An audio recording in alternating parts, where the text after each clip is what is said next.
বুঝিয়ে বলা কঠিন, তাই তো চুপ থাকি। জীবনে এমন অনেক সময় আসে যখন মনের কথা প্রকাশ করা কঠিন হয়ে পড়ে।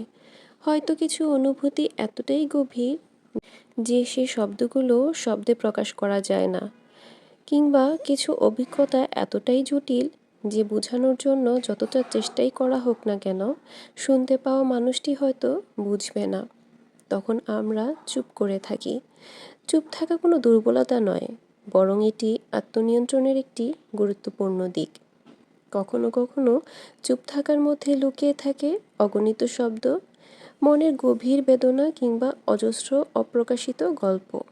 আমরা হয়তো জানি কেউ যদি আমাদের কথা বুঝতে না পারে, তবে সেসব বলারও কোনো মানে নেই, বরং চুপ থাকা আমাদের মানসিক শান্তি বজায় রাখে। তবে চুপ থাকার মানে এই নয় যে আমরা দুর্বল কিংবা আত্মবিশ্বাসীহীন, বরং এটি আমাদের অভিজ্ঞতা ও প্রজ্ঞার প্রতিফলন। কিছু অনুভূতি শুধুই অনুভবের জন্য, বোঝানোর জন্য নয়। কিছু কথা প্রকাশ না করলেই তা আরও বেশি অর্থবহ হয়ে থাকে। তবু চুপ থাকা সবসময় সঠিক সমাধান নয়।